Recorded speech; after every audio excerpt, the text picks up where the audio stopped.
awal 2012. Hari Rabu setelah mengantarkan Kanza pulang sekolah gua hentikan motor di depan sebuah ruko berwarna biru muda yang terletak di pinggir jalan. Sebuah ruko berlantai 2 yang baru selesai direnovasi dengan luas sekitar 6x12 m ini akan menjadi tempat gua membuka warnet. Dengan modal sekitar 80 juta yang bokap berikan gua membeli paket komputer gaming sebanyak 20 unit dan 1 unit komputer untuk server, 21 meja dan kursi plastik. 2 buah AC yang terpasang pada dinding sepanjang 12 m serta 2 buah kipas angin yang menggantung di langit-langit ruangan. Dengan dibantu Ares gua mulai merakit meja-meja komputer. Awalnya gua pikir enggak akan sulit tapi ternyata enggak seperti yang dibayangkan. Meja-meja ini gak bisa sembarang main tempel. Kadang saat gua memasang bagian bawah yang bagian atas terlepas jadi harus berdua untuk memasangnya. Sekitar jam 21 setelah 21 unit meja selesai dirakit gua dan Ares istirahat sejenak, gua buka pintu lebar-lebar dan mematikan AC agar bisa bebas merokok dengan Ares di dalam. Sedang apapun dan sesibuk apapun, pikiran gua enggak pernah terlepas dari Kanza. Gua lihat ada beberapa WA dari Kanza yang belum gua bales karena dari tadi kejar target merakit meja. Gua keluarkan laptop dari dalam tas dan memasang modem lalu membuka YM. Baru gua buka YM ada ajakan video call dari Kanza. "Kanza, sibuk banget ya, aku ampe dilupain," protes dia dengan bibir manyun dibuat-buat. Gua, "Maaf ya. Lihat di belakang," kata gua sambil mengarahkan kamera laptop ke arah meja yang berjejer di belakang.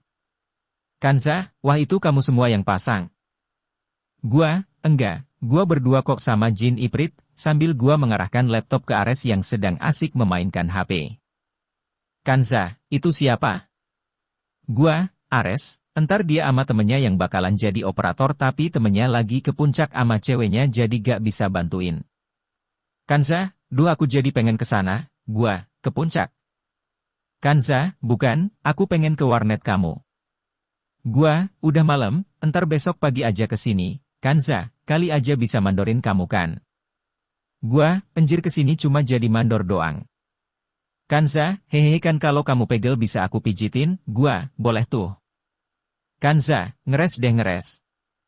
Gua, "Hahaha gua lanjut pasang kabel dulu ya biar gak kemaleman." "Kanza, oke sayang, jangan ditutup YM-nya ya aku pengen mandorin dari sini." Gua, "Iya." Setelah istirahat sekitar 30 menitan kita kembali melanjutkan pekerjaan, Ares memegangi dus dan gua menarik CPU keluar dari dalam atau sebaliknya. Sesekali gua melihat laptop yang gua letakkan di meja server, Kanza hanya tersenyum sambil memegangi boneka pisang yang dia peluk. Sekitar 20 menit 21 CPU sudah terpasang lengkap dengan monitor, keyboard, mouse, dan earphone. Untuk penghematan gua menggunakan satu stabilizer untuk 2 buah PC. Monitor berukuran 19, telah menyala dengan background biru dengan daun berwarna hijau dan tulisan Welcome. Setelah semua PC dites menyala gua dan Ares mulai mengukur kabel-kabel yang akan digunakan sebagai jaringan internet. Karena ini pengalaman pertama, gua harus crimping ulang RJ45 salah satu PC saat melihat lampu tester menunjukkan ada kabel yang salah. Kanza terlihat ketiduran di depan laptop dengan YM yang masih terhubung, lalu gua offline YM dan lanjut memasang jaringan di semua PC. Sekitar jam 22.30 kita memasang nomor pada setiap ujung kabel agar saat terjadi masalah dengan jaringan enggak kesulitan menemukan kabel mana yang bermasalah. Setelah semua kabel diberi nomor gua mencolokkan semua kabel pada hub yang berada di sebelah kanan meja server. Jam 00.30 semua pekerjaan telah selesai. Ares membereskan alat-alat sedangkan gua membersihkan sampah plastik dan sisa-sisa kabel yang berserakan di lantai. Sekitar jam 1 Ares pamit pulang, gua memasukkan motor ke dalam ruko dan mengunci pintu dari dalam, walau semua komputer terlihat dari luar gua enggak merasa takut sendirian di sini. Ruko yang gua gunakan berada di deretan ruko-ruko lain milik almarhum kakek yang disewakan pada Alfamart yang buka 24 jam dan beberapa ruko yang udah tutup. Yang membuat gua merasa aman adalah suasana di sini yang selalu ramai. Walau besok sekolah libur karena ada rapat guru, tapi gua memutuskan untuk tidur di kamar yang berada di lantai atas. Online. Pagi harinya setelah mandi gua turun ke lantai bawah mengeluarkan motor dari dalam dan memarkirnya di luar.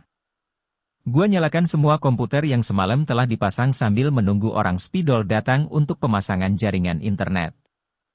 Sekitar jam 9.30 sebuah motor metik berwarna pink berhenti di parkiran ruko di samping motor gua. Seorang perempuan cantik yang mengenakan sweater berwarna biru dengan jeans hitam tersenyum lalu membuka pintu kaca ruko.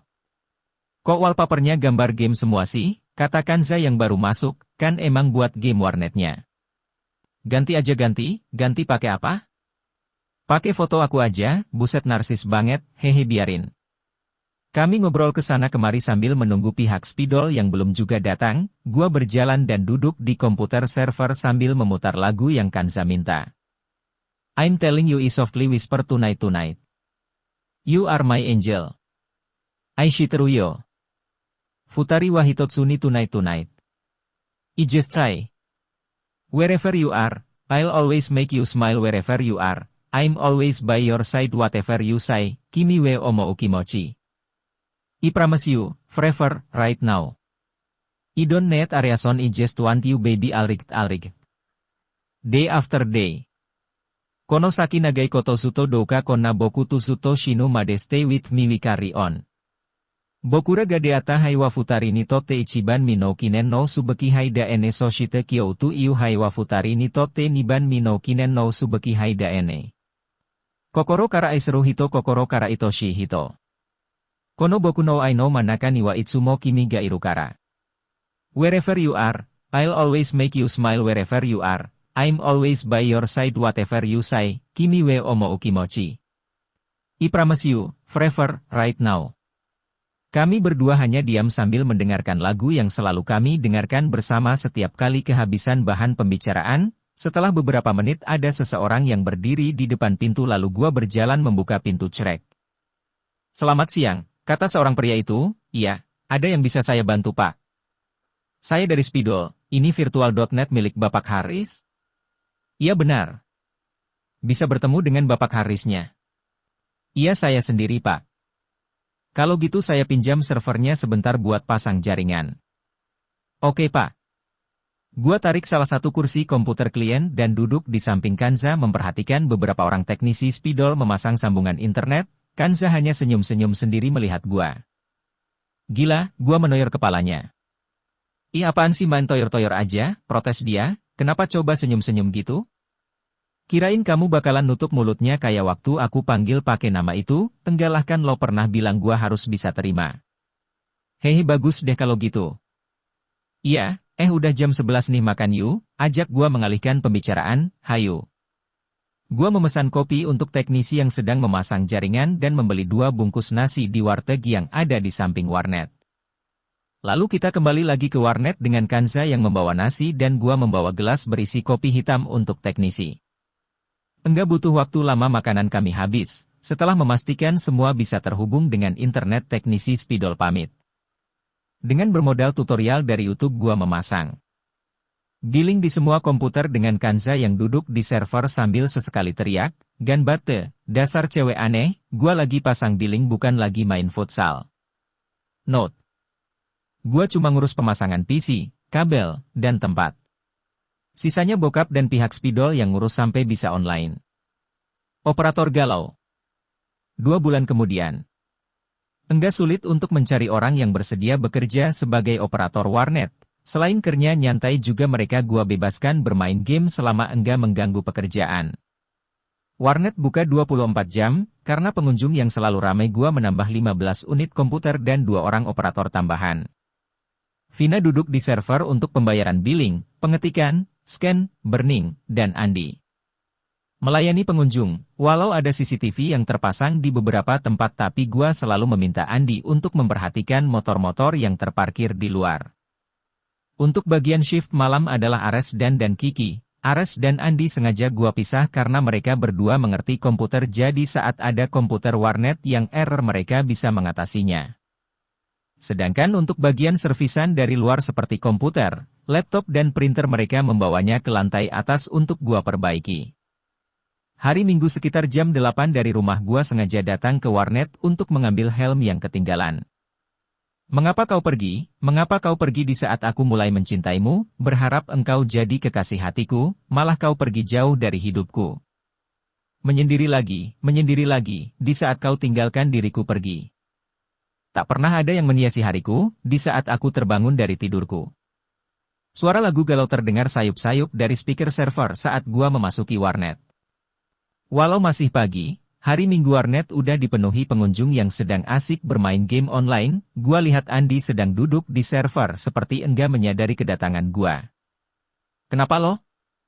Andi menoleh gua lalu menggeleng-geleng kepalanya. Lagunya ganti dong, jangan yang galau gitu. Iya Har, kata Andi sambil menggerakkan mouse mengganti lagu di Winamp. Gua ambil helm lalu duduk di bangku dekat server. Gua, muka lo kayak baju sebulan belum disetrika. Andi, galau gua Har. Gua, galau kenapa? Gua, kalian berantem lagi. Andi, enggak, tapi sikap dia makin beda aja. Gua, lagi bete kali cewek lo. Andi, awalnya gua juga mikir gitu, gua gak mau netting. Tapi waktu dia ke WC waktu di rumah gua iseng lihat-lihat isi HP-nya. Nah di situ gua nemu jawabannya. Gua, apa? Andi, gua baca semua WA dia sama cowok, di situ mereka manggil Abi Umi, gua, lagi bercanda kali mereka. Andi, nyesek gua bacanya waktu lihat cewek gua perhatian banget ama tuh orang, malahan tuh cowok mau ngenalin ke orang tuanya minggu depan. Gua, terus lo tanyain? Andi, iya gua desek dia sampai ngaku kalau mereka udah jadian sekitar sebulan. Gua, kok bisa? Padahal dia ngekos deket rumah lo. Andi, gua gak pernah lihat ada cowok yang mampir ke kamar dia selain gua, cowoknya orang Jakarta jadi palingan mereka kenal di sosmed. Gua, terus lo putusin dia? Andi, enggak Har. Gua, sekarang gini, lo tahu dia udah beda, lo udah tahu dia selingkuh, lo tahu dia udah gak. Perhatian lagi, lo tahu banyak kesalahan dia tapi kenapa lo masih gak mau mutusin dia? Andi, lo inget kan bulan kemarin gua bikin dia nangis gara-gara salah paham, sampai dia pernah bilang satu hal bisa ngalahin 1000 hal. Nah di situ gua ngerti yang dia maksud, mungkin 1000 kali gua bikin dia seneng gak ada artinya waktu gua bikin dia nangis. Gua, tapi kan masalahnya udah kelar, kalau cewek lo bilang 1000 hal gak ada artinya waktu lo ngelakuin kesalahan berarti lo punya 1000 alasan buat ninggalin dia. Andi, iya tapi gua punya satu alasan buat pertahanin hubungan kita. Gua, apa karena dia cantik?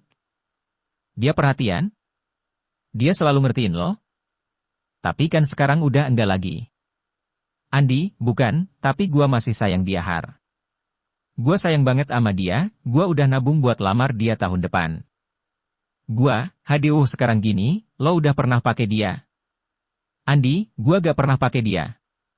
Gua, kalau seibaratnya cewek lo kenapa-napa ama selingkuhannya gimana? Andi, gua percaya dia bisa jaga diri. Gua, ya udah terserah lo aja kalau gitu, gua cabut dulu, kalau ada yang nyariin gua di net telepon aja. Andi, mau kemana lo pagi-pagi udah rapih bener? Gua, mau ke rumah Ijem. Har, Riz atau Mas adalah panggilan karyawan di warnet, gua mengikuti saran Kanza untuk menerima dipanggil dengan nama selain Bobby. Gua melangkah keluar warnet sambil memikirkan curhatan operator galau, yah gua sering memanggil dia seperti itu karena enggak cuma tadi melihat dia galau di warnet. Seandainya gua yang ada di posisi dia, apa gua mampu mempertahankan hubungan hanya karena satu alasan sedangkan gua punya banyak alasan untuk mengakhiri hubungan itu? Entahlah, gua cuma berharap apa yang menimpa operator galau enggak kejadian dalam hubungan gua. Setelah menjemput Kanza kita melanjutkan perjalanan ke rumah Ijem. Ijem Budi? Kalian masih ingat dengan Ijem si janda semok yang jualan bakso di kantin?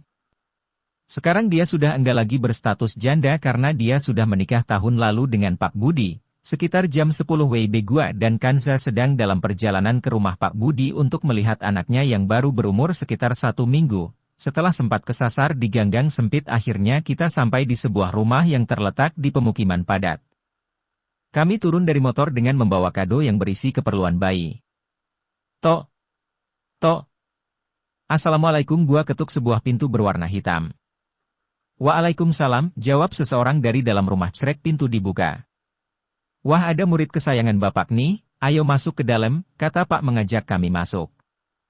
Gua dan Kanza melepas sepatu dan masuk ke dalam rumah yang berukuran enggak terlalu besar tapi dengan perabotan yang lengkap. Ijem yang sedang merebahkan badannya di samping bayi terlihat senang saat kami datang.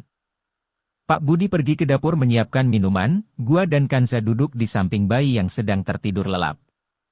Kanza, lucu banget dedenya, kata Kanza sambil telunjuknya mengelus-ngelus pipi bayi gua, anaknya cewek, gua takut sama kayak emaknya. Ijem, biarin Mas Bob biar cantik kayak mamahnya, kata Ijem gua, ini bibirnya kok merah Jem? Ijem, itu dikasih cabe tadi Mas Bob, gua kira lo kasih lipstik. Pak Budi, Bobby ini ngawur aja, kata Pak Budi yang baru datang sambil membawa 2 gelas teh manis dan meletakkannya di lantai dekat kami. Ijem, kapan kalian nyusul? Gua dan Kanza saling bertatapan lalu tersenyum, lulus sekolah, kami menjawab serentak, kompak bener hahaha, kata Budi diikuti kami yang ikut tertawa. Kami ngobrol-ngobrol sambil bercanda bersama, walau kami seorang murid, guru, dan penjual bakso tapi saat sedang ngobrol semua terlihat sama enggak memandang profesi kami. Sekitar jam 13 kami pamit pulang.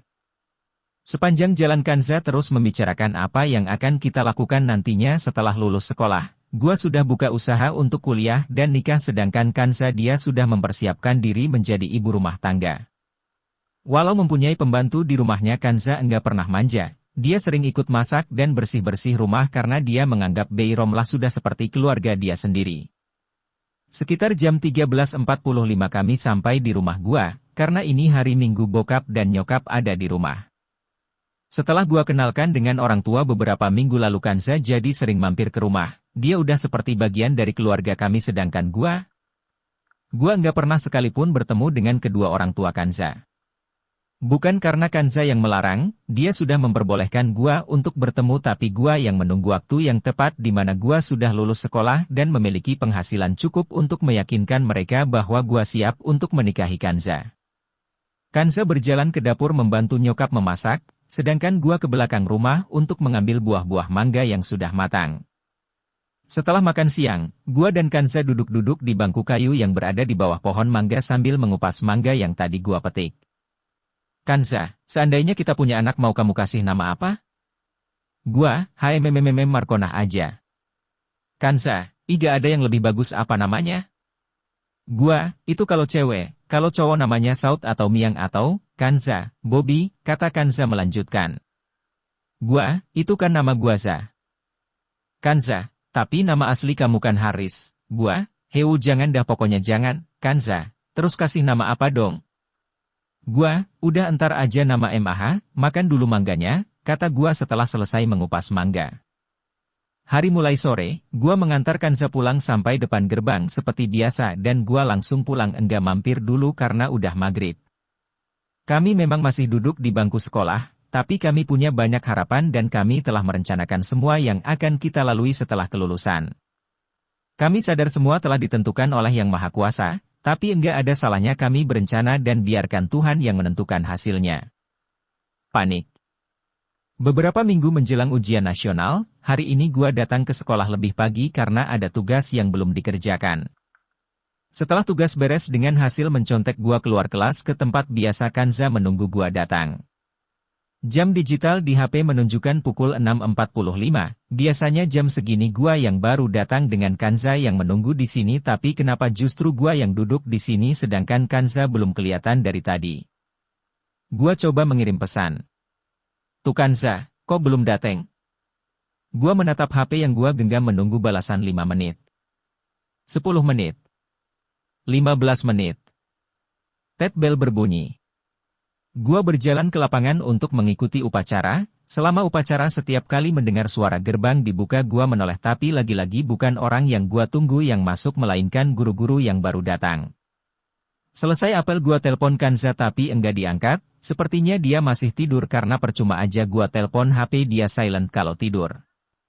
Ini bukan pertama kalinya Kanza enggak masuk sekolah karena kesiangan, selama kelas 12 dia udah 3 kali gak masuk dengan alasan susah dibangunin. Selama pelajaran pertama gua habiskan dengan melamun, semua yang dijelaskan guru sama sekali enggak gua cerna. Pelajaran kedua, Piccolo datang seperti biasa menagih tugas yang dia berikan. Setelah mengumpulkan tugas gua kembali duduk di bangku sambil sesekali melihat HP tapi belum juga ada balasan dari semua WA yang gua kirim. Kita ulangan harian, kata Piccolo. Yah pak, baru abis tuh, protes salah seorang siswa. Tanpa mempedulikan protes siswa Piccolo membagikan soal. Luas daerah yang dibatasi oleh parabola Y4X2, Y2X8, dan sumbu YFUCK. Rasanya begitu malas mengerjakan soal-soal ini, bahkan kolom nama enggak gua isi.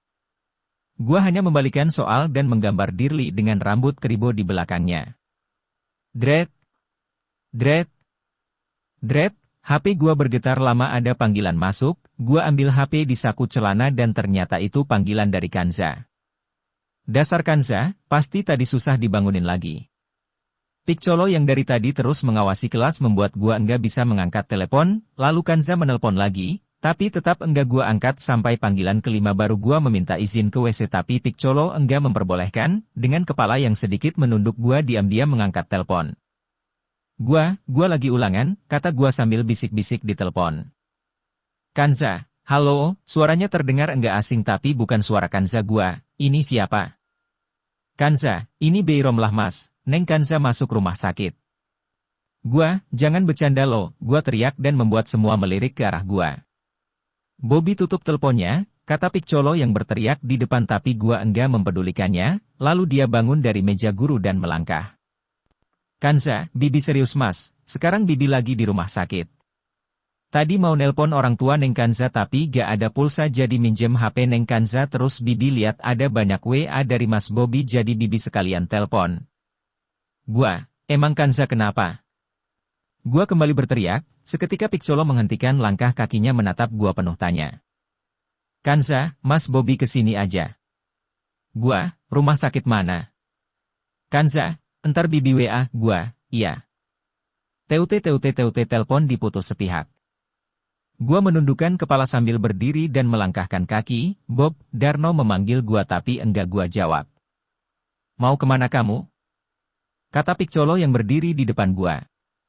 Gua hanya diam sambil menunduk melewatinya tapi Piccolo memegang pergelangan tangan kiri gua memutar badan dan mengangkat kepala, lepasin bangsat, gua teriak sambil meronta melepaskan tangan tapi Piccolo semakin kencang memegang pergelangan tangan kiri gua dengan tangan kanannya.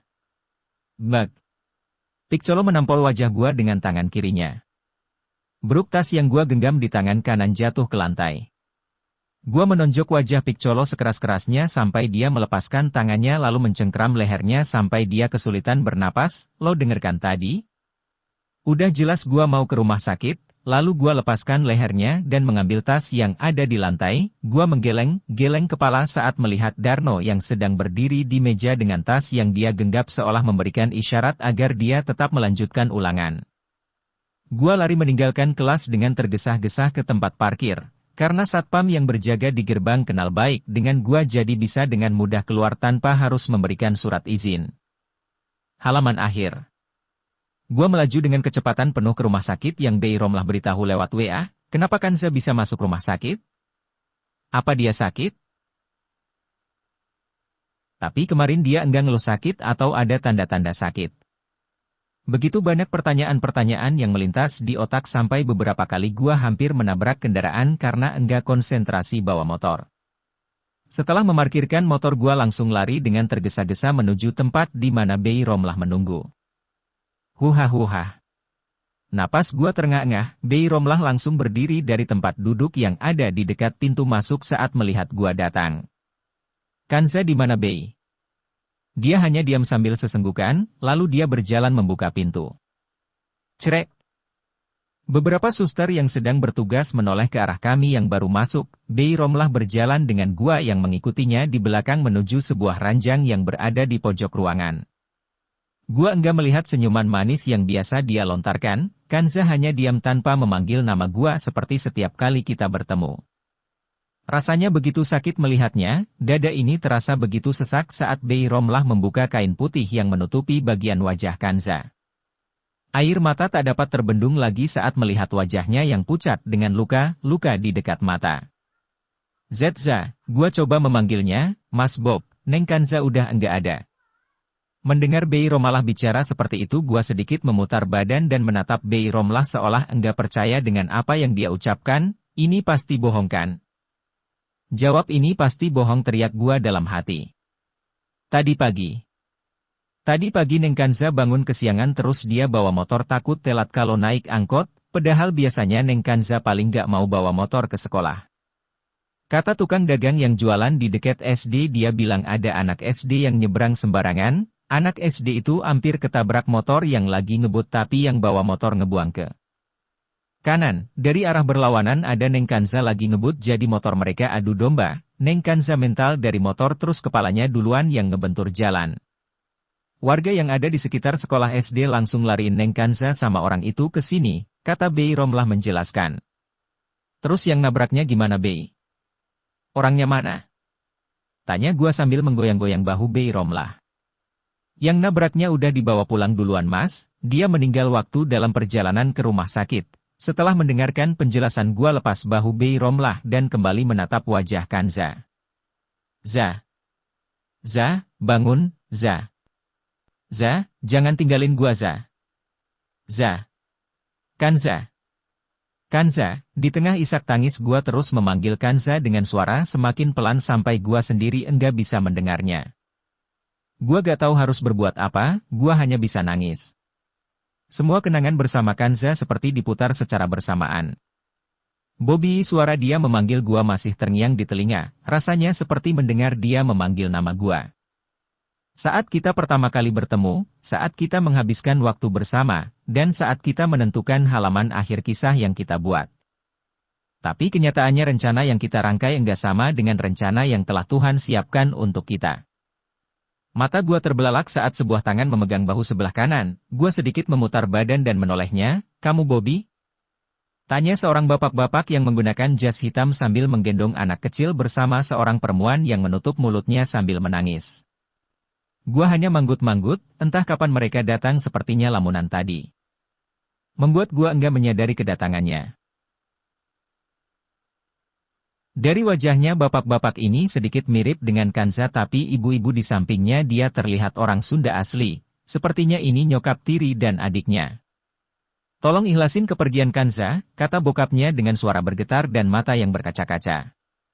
Iya. Om, gua jawab dengan terbata-bata sambil masih sesenggukan. Enggak lama kemudian bokapnya meninggalkan kami, sedangkan nyokapnya berdiri di samping gua sambil menggendong anaknya. Emaha, kakak tidur ya? Tanya anak kecil itu sambil menunjuk-nunjuk Kanza. Iya, kakak lagi tidur, jawab nyokapnya. Kok mamah nangis? Tanya adiknya sambil mengusap-ngusap air mata nyokapnya hanya diam dan tangisannya semakin deras.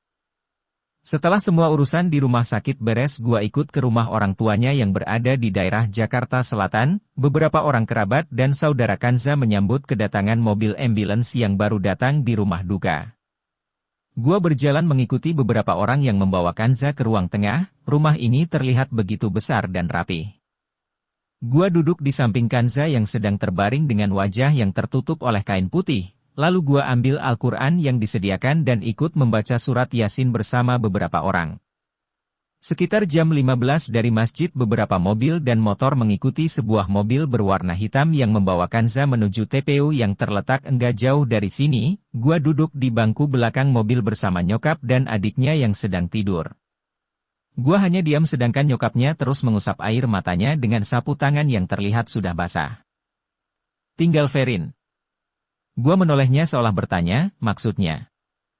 Dulu Kanza begitu menyayangi Sebastian, nyokapnya mulai bicara. Tapi Sebastian meninggal di usia 3 tahun saat Kanza baru masuk SMP. Kanza jadi pendiam, dia kehilangan keceriaannya sampai akhirnya dia punya adik baru yang Kanza sendiri kasih nama Ferin. Gua hanya dia mendengarkan nyokapnya bercerita. Maaf ibu jadi banyak cerita, kata dia sambil mengusap air matanya, enggak apa-apa bu. Ibu sering dengar cerita tentang Nak Bobby dari Kanza, gua kembali diam. Ibu bersyukur Kanza ketemu orang yang tepat, maksudnya bu? Papa itu orangnya keras, dia ngelarang Kanza pacaran. Tapi waktu malam itu Kanza terus terang kalau dia udah lama pacaran sama Nak Bobby. Awalnya papa marah tapi Kanza minta papa buat dengerin cerita dia dulu. Emang Kanza cerita apa aja bu? Banyak yang Kanza ceritain, sampai papa ngizinin buat pacaran. Maafin Kanza ya Nak Bobby kalau selama ini banyak ngerepotin, iya bu udah saya maafin.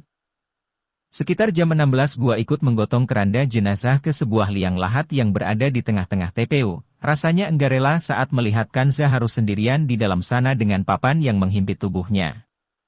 Satu orang menginjak-injak tanah dan dua orang menurunkan tanah dengan cangkul dari atas. Lantunan doa dan isak tangis mengiringi kepergiannya. Saat ombak menghapus nama yang kita tulis di pasir, kita akan bisa menulisnya lagi. Tapi saat Tuhan memanggil, kita hanya bisa mendoakannya. Terima kasih untuk warna-warna indah yang kamu berikan dalam hari-hariku. Terima kasih kamu telah mengangkatku dari lubang kelamnya masa lalu. Terima kasih kamu mengajarkanku memaafkan orang yang selama ini aku benci. Terima kasih karena kamu aku bisa meninggalkan kebiasaan buruk yang selama ini melekat dalam diriku. Terima kasih Tuhan, Engkau telah mempertemukan aku dengan seseorang yang membuat hidupku lebih baik. Tapi kenapa? Kenapa Engkau harus memanggilnya secepat ini? Kenapa Engkau hanya mengizinkan kami untuk membuat rencana sedangkan Engkau tidak memberikan kesempatan untuk kami mewujudkannya? Bengong aja, kata Kanza yang baru keluar dengan sebuah tas yang dia gendong. Enggak kok, gua suka bunganya, boleh gua petik? Jangan. Kenapa? Harus bayar ya? Bukan, kalau kamu petik entar layu bunganya, ya gua taruh pot lah biar gak layu. Kalau kamu gak bisa jagainya gimana? Tinggal kesini terus minta bunganya lagi, kamu gak boleh segampang itu. Maksudnya? Gini-gini, kamu kan suka bunganya, kalau bunga itu layu kamu jangan segampang itu ganti sama yang baru, Kanza coba menjelaskan. Ribet bener, cuma bunga juga yuk berangkat, ajak gua sambil berdiri. Zah, Maaf aku terlalu bodoh, aku baru mengerti sekarang saat aku kehilangan kamu. Saat kita menyukai sesuatu, jangan semudah itu menggantinya. Begitu juga saat kita mencintai seseorang, jangan semudah itu membuka hati untuk yang lain. Dulu aku memang sering berganti-ganti pasangan, karena aku emang enggak memiliki perasaan kepada mereka. Sedangkan kamu, aku sangat-sangat menyayangimu. Inilah halaman akhir dari kisah yang telah kita tulis selama ini, walau terasa sangat sulit menerimanya tapi aku harus bisa menerima kenyataan. Sama seperti yang pernah kamu ucapin Kanza. Aku harus bisa terima kenyataan apapun dan sesakit apapun kenyataan itu. Seandainya suatu saat nanti Tuhan kembali mempertemukan aku dengan seseorang yang mungkin akan menjadi istri dan seorang ibu untuk anak-anakku kelak, Kanza Az-Zahra akan tetap selalu ada di hatiku. Aku berharap semua kenangan tentang kita enggak akan pernah terhapus oleh usia dan waktu. Bersambung.